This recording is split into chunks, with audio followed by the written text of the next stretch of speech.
안녕하세요. 여러분 반갑습니다. 이신동입니다. 우수한 아이들이 가지고 있는 능력을 잘 개발시키는 것이 필요합니다.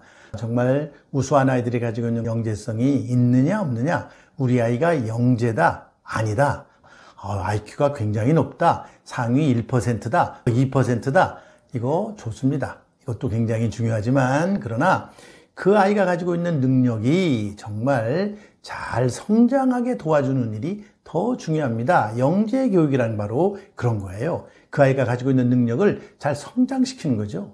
성장시키면 어떻게 성장시킬 것이냐. 요즘에 이렇게 보다 보니까요, 이 뉴스들 중에 정말 안타까운 그런 뉴스들이 많이 있더라고요. 정말 안타까운 것 중에 가장 대표적인 게 7세 고시라는 말입니다. 7세 고시. 더 나아가서는 4세 고시. 영어 유치원에 들어가기 위해서 시험을 친대요, 4세가. 그 다음에 초등학교 1학년 되는 아이들이 영어 학원의 높은 반에, A반에 들어가기 위해서 시험을 치는데 굉장히 많은 아이들이 몰려들었다, 그런 얘기를 하더라고요.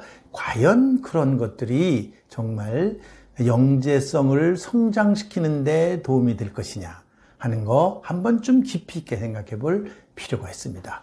엄마들이 과연 우리 아이를 위해서 노력은 많이 했는데, 돈도 많이 들였는데, 과연 우리 아이가 가지고 있는 능력이 제대로 성장되지 않는다면 의미 없는 것이죠. 의미 없는 시간과 의미 없는 경제를 낭비한 것밖에 없는 것이죠. 그래서 오늘은 제가 이런 걸로 한번 말씀을 드려보려고 합니다.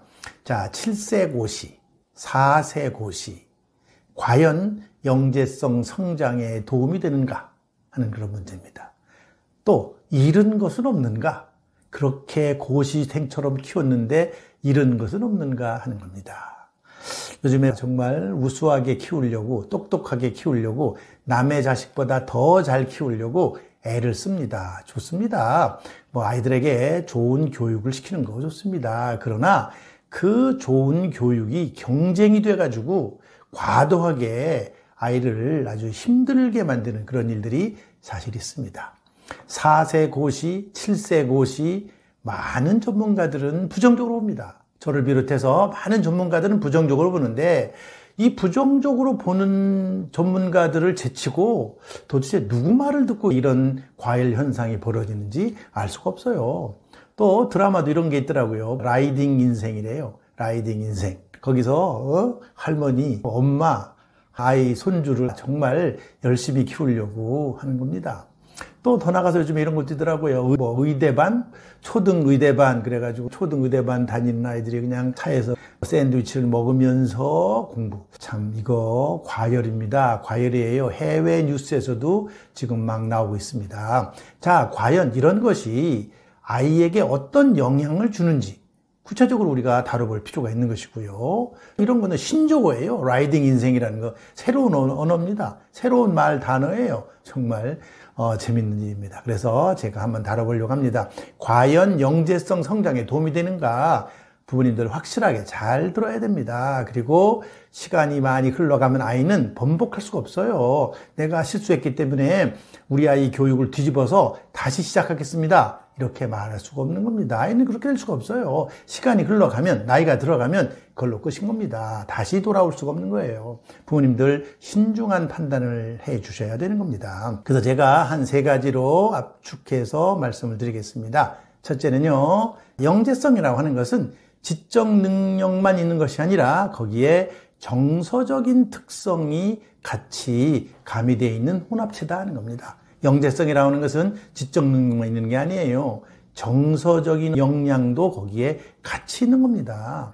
IQ가 높은 거 굉장히 좋아요. 그러나 IQ라고 하는 것은 세상에 나가서 어떤 큰 과업을 수행하는, 성적을 만들어내는 그런 데 있어서 맥시멈 50%밖에 되지 않습니다. 지적 능력만 높이면 좋은 게 아니에요. 지적 능력이 높아지는 건 좋지만, 그러나 지적 능력만 가지고 모든 것이 해결되지 않는다, 그런 얘기입니다. 그래서 지적인 성장만을 추구하면 안 됩니다. 이렇게 되면은 정서가 무너져요. 아이가 굉장히 힘들게 학원을 가고 힘들게 영어 공부를 하고 힘들게 수학 공부를 하고 그런다 합시다. 자, 아이가 정말 능동적으로 하는 거는 좋습니다. 능동적으로 하는 거 좋지만 아이 어릴 때는요, 능동적으로 하더라도 지나치면 엄마가 막아줘야 돼요. 지나치면 막아줘야 됩니다. 너무 많은 수학 공부를 한다거나 너무 많은 영어 공부를 하면 막아야 됩니다.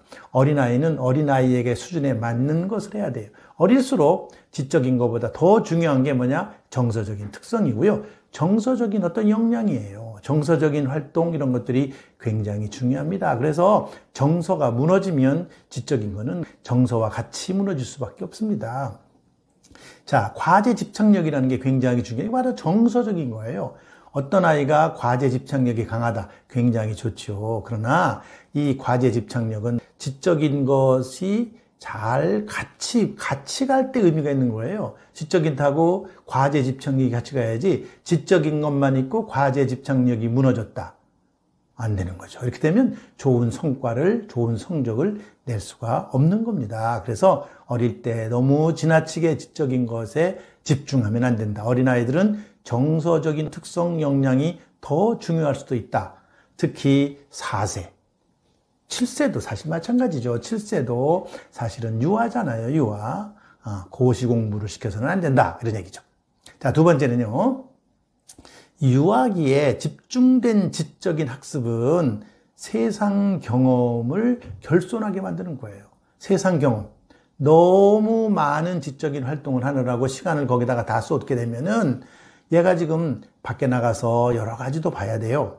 나무도 보고 풀도 보고 놀이터에서 놀기도 하고 친구들하고 같이 게임도 하고 이런 시간이 있어야 됩니다. 이런 것이 부족하면 안 돼요. 어린아이는 이런 것을 아주 가볍게 소홀하게 생각해서는 안 됩니다. 책만 보면 좋나요? 아니에요. 책만 본다는 것은요, 간접 지식을 얻게 하는 거예요. 책이라고 하는 것은 우리가 명시적 지식이라고 그러지만 어릴 때는 그냥 간접 지식이에요. 여러분들 나비가 있다고 합시다. 나비라고 하는 것이 실물을 보는 게 가장 좋죠. 나비의 실물을 보는 게 가장 좋아요. 호랑나비가 있어요. 그런데 그 호랑나비가 책을 통해서 보는 거죠. 책을 통해서 보면 그림이에요. 평면에 있는 거죠. 평면에 있는 겁니다. 그 그림을 보는 거죠. 그림을 본 거 가지고 호랑나비에 대해서 다 알았다고 말할 수 있나요? 그렇지가 않습니다.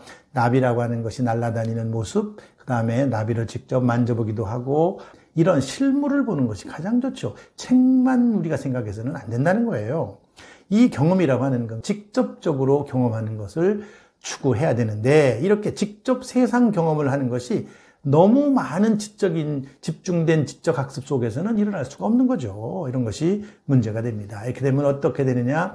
정신적으로 굉장히 나약해질 수가 있어요. 정신적으로, 심리적으로 나약해질 수가 있어요. 세상 경험이 부족하면요, 늘 두려움이 많고 겁이 많은 아이가 될 수 있어요.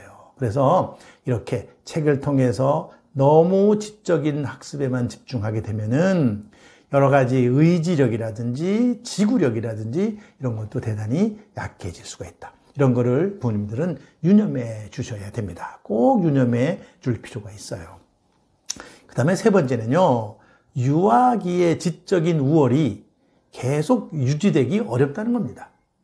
유아기에 우리 아이가 굉장히 아주 영어를 잘해. 유아기에 영어 잘해. 난 영어를 잘한다 그래서 내가 만나보면은 그냥 유아들끼리 비교했을 때 좀 잘하는 거지.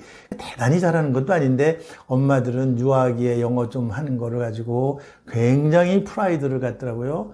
너무 그럴 필요 없다고 생각해요. 유아기에는 그냥 영어에 노출하는 거 좋습니다. 또 수학에 노출하는 거 좋아요.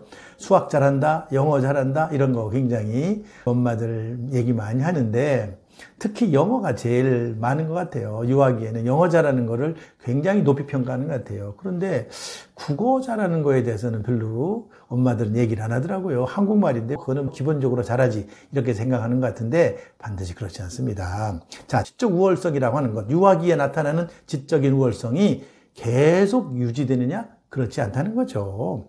여러분들 어린아이 때 영어를 굉장히 잘했다. 그런 것이 초등학교, 중고등학교로 가면서도 계속 잘할 것 같나요? 안 그렇습니다. 영어 유치원 3년을 다녀도요, 초등학교 가서 한 4학년, 5학년만 되면은 희석이 됩니다. 희석이 돼서 영어를 안 배우던 아이들하고 섞여서 같이 공부하게 되면 그게 그렇게 두드러지는 건 아니에요.